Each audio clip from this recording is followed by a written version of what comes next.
ರಾಜೀನಾಮೆ ಕೊಡ್ತೀರಾ? ಮಾನ್ಯ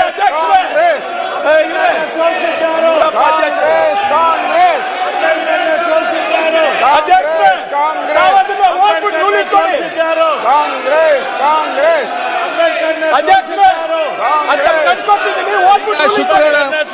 ಶುಕ್ರವಾರ ಮಧ್ಯಾಹ್ನ ಟೈಮ್ ಇದೆ, ಎಲ್ಲ ಇಲ್ಲಿ ಕೂತ್ಕೊಳ್ಳಿ. ಶುಕ್ರವಾರ ಮಧ್ಯಾಹ್ನ ನಂತರ ಎಲ್ಲ ಚಾಲೆಂಜ್ ಎಲ್ಲ ಮಾಡುವ.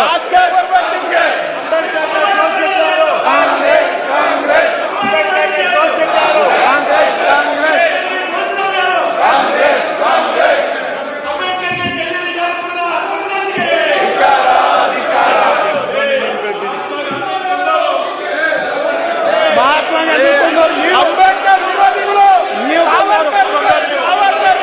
ಸೋಚಿದ್ದಾರೆ. ಬಾಬಾ ಸಾಹೇಬ್ ಅಂಬೇಡ್ಕರ್ ಅವರೇ ಬರ್ದಿರೋದು. ಅರೆ ಚಾಲೆಂಜ್ ತಗೊಂಡು ಅಧ್ಯಕ್ಷರೇ ಚರ್ಚೆಗೆ ಅವಕಾಶ ಕೊಟ್ಟು ಕೇಳಿರಿ.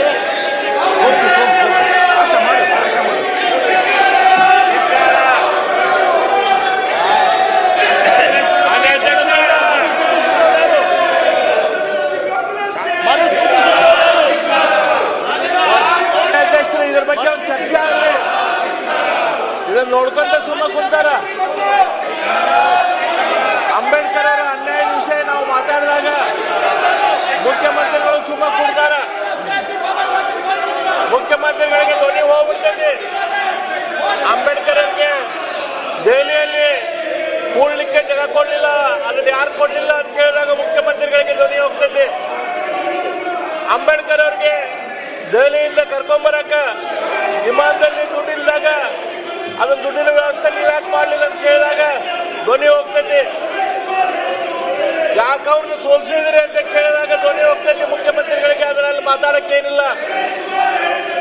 ಭಾರತ ರತ್ನ ಯಾಕೆ ಕೊಡ್ಲಿಲ್ಲ ಅಂಬೇಡ್ಕರ್ ಅವ್ರಿಗೆ ಅಂತ ಕೇಳಿದಾಗ ಧ್ವನಿ ಹೋಗ್ತೈತಿ. ಏನ್ ಮಾಡೋಣ?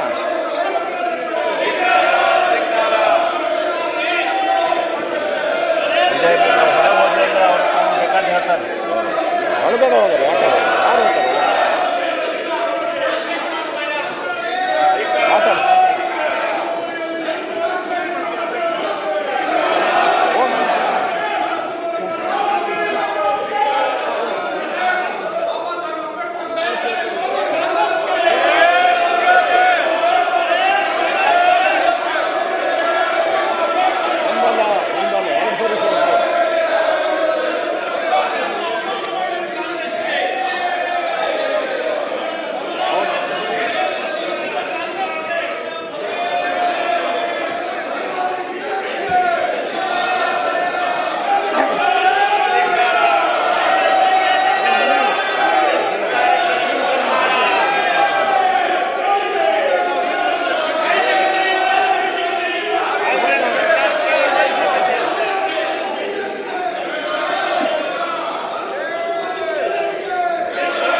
ಒಳಗಡೆ ಓದ್ಕೊಂಬನ್ನಿ ಹೋಗಿ.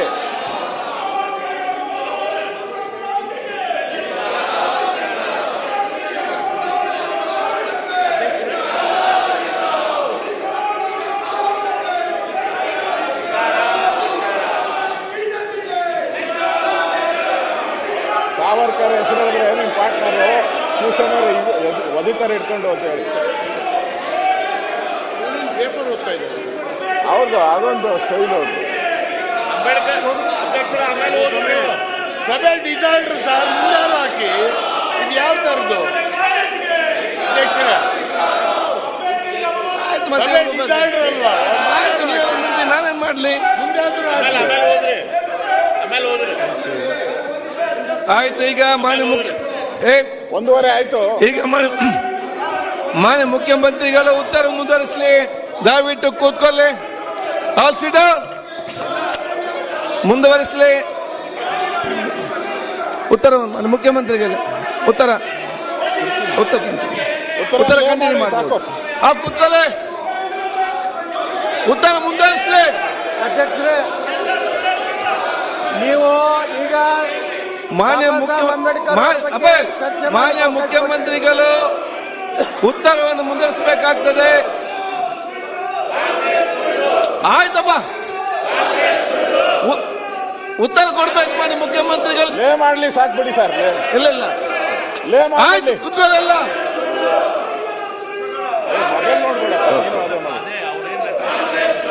ಗೊತ್ತು, ನನಗೂ ಗೊತ್ತಿದೆ. ನೋಡಿ ಹರೀಶ್ ಪೂಂಜಾ, ನಿಮ್ಮ ಸೀಟಲ್ಲಿ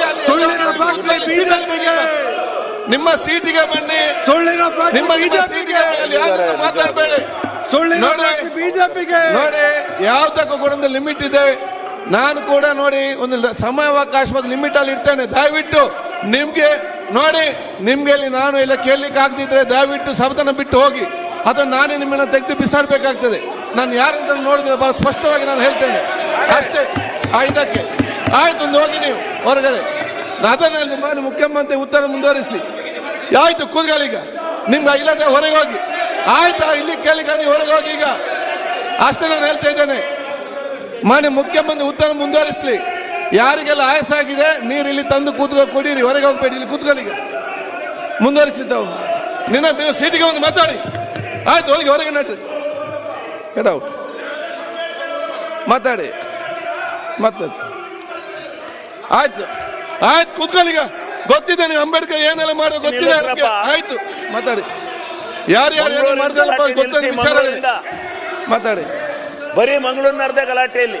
ಆಯ್ತು, ನೀವ್ಯಾಕೆ ಆಡಳಿತ ಪಕ್ಷದ ನಿಮ್ಗೇನಾಗಿದೆ? ಆಯ್ತು ಖಂಡಿತವಾಗಿಯೂ ಬಿಸರ್ದಂತೆ ಎತ್ತಿ ಹೊರಗೆ ಬಿಸರ್ದಂತ ಹೇಳಿದ ಅದಕ್ಕೆ ಆಯ್ತು. ಈಗ ಮಾನ್ಯ ಮುಖ್ಯಮಂತ್ರಿ ಮುಂದುವರಿಸಿ. ಯಾವ ಅಧ್ಯಕ್ಷರು ಹಿಂಗ್ ಮಾತಾಡಿಲ್ಲ. ಆಯ್ತು, ಮಾನ್ಯ ಮುಖ್ಯಮಂತ್ರಿ ಉತ್ತರ ಮುಂದುವರಿಸಿ. ಇದೇ ಸೀಮೆ ಅಧ್ಯಕ್ಷ ಸರ್, ಅಂಬೇಡ್ಕರ್ ಅವರ ಬಗ್ಗೆ ಮಾತಾಡಿದ್ದನ್ನು ನೀವು ಆಯ್ತು, ಮತ್ತೆ ತೋರಿಸ್ತೇನೆ ನಾನು ಏನಂತ ಹೇಳಿ. ಬಿಟ್ಟಿ ಬಂದಿದ್ದೇವೆ, ಕಳ್ಸಿರೋ ನಮ್ಗೆ ಇಲ್ಲಿ TSP ಬಗ್ಗೆ ಮಾತಾಡ್ತಾ ಇದ್ರು. ಖರ್ಗೆ ಅವ್ರನ್ನ ಬಿಸಾಡ್ತೀರಾ? ಇವರು ಮಧ್ಯದಲ್ಲಿ ಎದ್ದು ಆಯ್ತು ಸರ್, ಅಂಬೇಡ್ಕರ್ ಅರವಿಂದ್ ಬೆಲ್ಲದವರು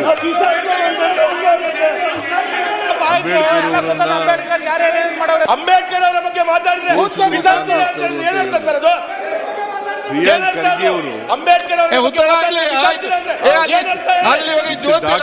ಸರ್ಕಲ್ ಕಟ್ಟಿ ಮಾರ ಎಷ್ಟು ವರ್ಷ ಜ್ಯೋತಿಯಲ್ಲಿ ಅಂಬೇಡ್ಕರ್ ಸರ್ಕಲ್ ಕಟ್ಟೋದು ನೀವು ಒಂದು ಸರ್ಕಲ್ ಕಟ್ಟೋದು ಯೋಗ್ಯತೆ ಮಂಗಳೂರು ನಗರದಲ್ಲಿ ಆಗಲಿಲ್ಲ. ಇಲ್ಲಿ ಮಾತಾಡ್ತೀರಿ ಸ್ವಂತ ಹ್ಯಾಂಡ್ ರೈಟಿಂಗ್ ಇಂದ ಬರೆದಿರ್ತಕ್ಕಂಥದ್ದು ಪತ್ರ ಪ್ರದರ್ಶನ ಮಾಡಿದ್ದಾರೆ. ರಾಷ್ಟ್ರದ ಪಾರ್ಲಿಮೆಂಟ್ ನಲ್ಲಿ ದಯವಿಟ್ಟು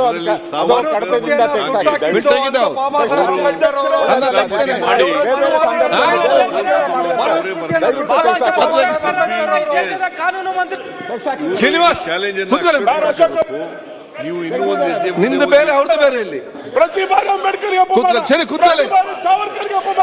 ಕೂತ್ಕೊಳ್ಳಿ. ನಿಮ್ ಪಾರ್ಟಿ ಕಟ್ಟಿದ ಉತ್ತರ ಮುಂದುವರಿಸಿ. ಈಗ ಸಾವರ್ಕರ್ ಅವರು ಬಗ್ಗೆ ಅವರು ಹೇಳಿದ್ದಾರೆ. ಯಾರು ಮಾತಾಡುದು? ಅವರು ಚಾಲೆಂಜ್ ಮಾಡಿ ರೆಡ್ಡಿ ಅವರೇ ಇಲ್ಲ ಅವ್ರು ರಾಜೀನಾಮೆ ಕೊಡಿ, ಇಲ್ಲ ನಾನು ರಾಜೀನಾಮೆ ಕೊಡ್ತೀನಿ ಅಂತ ಹೇಳಿದ್ದಾರೆ. ಎಷ್ಟು ಅಕ್ಸೆಪ್ಟ್ ನೀವು ಹೇಳಿದಿರಿ, ಅಕ್ಸೆಪ್ಟ್ ಮಾಡ್ಕೊಳ್ಳಿ. ಶುಕ್ರವಾರ ನಂತರ ಮಧ್ಯಾಹ್ನ ನಂತರ ಎಲ್ಲ ಬನ್ನಿ, ಚರ್ಚೆ ಮಾಡಕ್ಕೆ ಅವಕಾಶ ಕೊಡ್ತೀನಿ ಅಂತ ಹೇಳಿ. ಶುಕ್ರವಾರ ಮಧ್ಯಾಹ್ನ ಎಲ್ಲ ಅಜೆಂಡ್ ಮಾಡೋದಿಲ್ಲ, ಎಷ್ಟು ರಾತ್ರಿ ಅಜೆಂಡ್ ಮಾಡೋದಿಲ್ಲ. ಮಾಡೋಣ, ಬೇಕಾದ್ರೆ ಮಾಡೋಣ ಅಷ್ಟೇ. ಅಂಬೇಡ್ಕರ್ ಅವರು ಭಾರತ ರತ್ನ ಯಾರು ಕೊಟ್ಟಿಲ್ಲ? ಕಾಂಗ್ರೆಸ್ ಭಾರತ ರತ್ನ ಯಾರು ಕೊಟ್ಟಿಲ್ಲ ಹೇಳಿ? ಭಾರತ ರತ್ನ ಸಿನಿಮಾ ನಟಿಗೆ, ಟಿವಿ ನಟಿಗೆ ಭಾರತ ರತ್ನ ಕೊಟ್ಟಿಲ್ಲ. ಅಂಬೇಡ್ಕರ್ ಮಾಡ್ಕೊಳ್ಳಿ. ನೀವು ಅಕ್ಸೆಪ್ಟ್ ಚಾಲೆಂಜ್ ಶುಕ್ರವಾರ ಮಧ್ಯಾಹ್ನ ಡಿಸ್ಕಷನ್. ಅಂಬೇಡ್ಕರ್ ಅವರಿಗೆ ಅಧ್ಯಕ್ಷರಿಗೆ ಜಾಗ ಕೊಟ್ಟಿಲ್ಲ ನೀವು. ರಮೇಶ್ ಕುಮಾರ್ ಅವರೇ ಹೇಳಿದ್ರಲ್ಲ ಸರ್, ರೆಡಿ ಇದ್ದೀರಿ. ರಮೇಶ್ ಕುಮಾರ್ ಅವರೇ ಒಪ್ಪತ್ಕೊಂಡ್ರು. ಕಾಂಗ್ರೆಸ್ ಇಂದ ಅದೇ ಅನ್ಯಾಯ ಆಯ್ತು ಕ್ಯಾಂಡಿಡೇಟ್ ಆಗ್ತಾರೆ ಅಂಬೇಡ್ಕರ್ ಅವರು. ಕ್ಯಾಂಡಿಡೇಟ್ ಸೋಲ್ತಾರೆ ಅವರು. ಅಂಬೇಡ್ಕರ್ ಸಂವಿಧಾನ ರಚನಾ ಸಭೆ ಬರಬಾರ್ದು ಅಂತ ಕ್ಯಾಂಡಿಡೇಟ್ ಆಗ್ತಾರೆ ಅವರು. ಆಯ್ತು, ಕೂತ್ಕೊಳ್ಳಿ, ಈಗ ಒಂದ್ ಸ್ವಲ್ಪ ಮುಂದುವರಿಸಿ, ಸ್ವಲ್ಪ ಅಧ್ಯಕ್ಷರೇ, ಸ್ವಲ್ಪ ಈಗ ಎಸ್ ಕೆ ಪಾಟೀಲ್ ಅವರೇ, ಮಿನಿಸ್ಟರ್ಗಳೇ, ಚಾಲೆಂಜ್ ಮಿನಿಸ್ಟರ್ ಅವರೇ, ಅಂಬೇಡ್ಕರ್ ಅವರಿಗೆ ನಾವು ಚಾಲೆಂಜ್ ಸ್ವೀಕಾರ ಮಾಡಿದ್ದೀವಿ. He has accepted the challenge. Please give the time. Friday afternoon ಅಧ್ಯಕ್ಷರೇ, Friday afternoon, ಚರ್ಚೆ Friday afternoon, ಚರ್ಚೆ. ಆಯ್ತು, ಉತ್ತರ ಮುಂದುವರಿಸಿ. ಅವರು ನೀವು ಎಷ್ಟೊತ್ತು ಮಾತಾಡಪ್ಪ. ಆಯ್ತು. ನೀನು ಒಂದು ಉತ್ತರ 2 ಗಂಟೆ ಮುಂದುವರಿಸಿ. ಮಾತಾಡ್ತೀಯ, 3 ಗಂಟೆ ಮುಖ್ಯಮಂತ್ರಿ ಮಾತಾಡು. ಆಯ್ತು, 2 ದಿವಸ ನಾವು ತೀರ್ಮಾನ ಮಾಡ್ತೇವಲ್ಲ. ನಿಮ್ಮ ಚರ್ಚೆ ಹೇಗೆ ಉಂಟು ನೋಡಿ, ಎಷ್ಟು ಜನ ಬರ್ತಾರಂತ ನೋಡಿ, ಮತ್ತೆ ಅದನ್ನ ಇಟ್ಕೊಳ್ವಾ. ಮಾನ್ಯ ಮುಖ್ಯ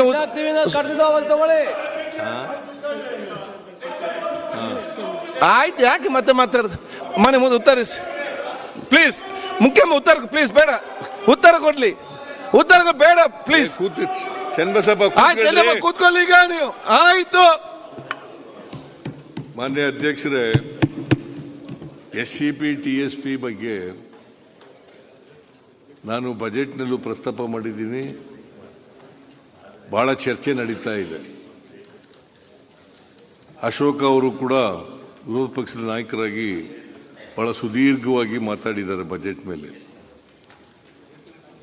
ನಾನು ಕೂಡ ಸುದೀರ್ಘವಾಗಿ ಉತ್ತರ ಕೊಡಬೇಕಾಗ್ತದೆ. ಬಜೆಟ್ ಮೇಲೆ ಉತ್ತರ ಕೊಡುವಾಗ ಸುದೀರ್ಘವಾಗಿ ಕೊಡ್ತೀನಿ. ನಾನು ಬಜೆಟ್ ಮೇಲೆ ಉತ್ತರ ಕೊಡುವಾಗ ಸುದೀರ್ಘವಾಗಿ ಆಯ್ತು. ನಾನು ಇಷ್ಟೇ ಹೇಳ್ತೀನಿ. Article 46 of the Indian constitution 46 of the Indian constitution says, ಯಾರು ಪರಿಶಿಷ್ಟ ಜಾತಿ ಪರಿಶಿಷ್ಟ ಪಂಗಡಗಳಿದ್ದಾರೆ ಅವರಿಗೆ ವಿಶೇಷವಾಗಿ ಶೈಕ್ಷಣಿಕ ಆರ್ಥಿಕ ಸವಲತ್ತುಗಳನ್ನು ಕೊಡಬೇಕಾಗ್ತದೆ, ಅವರ ರಕ್ಷಣೆ ಮಾಡಬೇಕಾಗ್ತದೆ, ಅವ್ರನ್ನೂ ಕೂಡ ಸಮಾಜದ ಮುಖ್ಯವಾಹಿನಿಗೆ ತರಬೇಕಾಗ್ತದೆ ಅಂತ ಹೇಳಿದ್ದಾರೆ. ಅದಾದಮೇಲೆ 2006ರಲ್ಲಿ ಮನಮೋಹನ್ ಸಿಂಗ್ರವರು ಅವತ್ತು ಪ್ರಧಾನಮಂತ್ರಿಗಳಾಗಿದ್ದರು.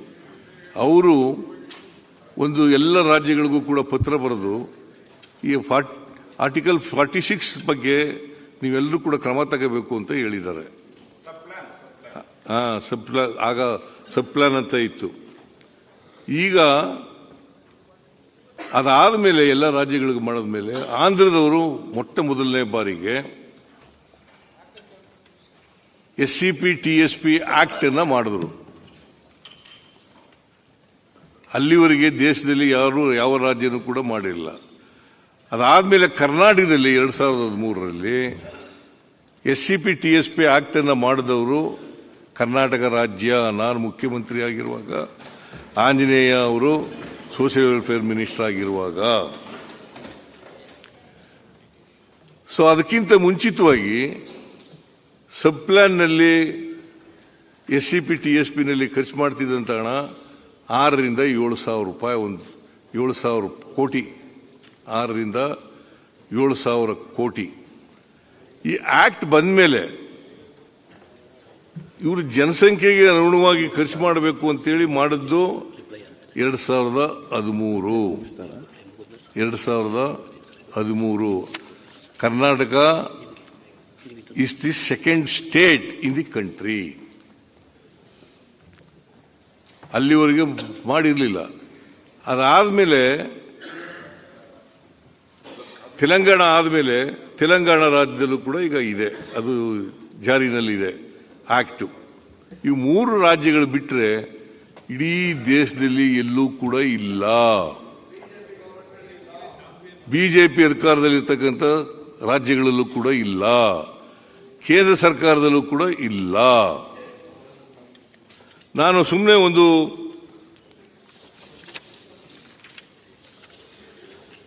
ಈ ಆಕ್ಟ್ ಬಂದ ಮೇಲೆ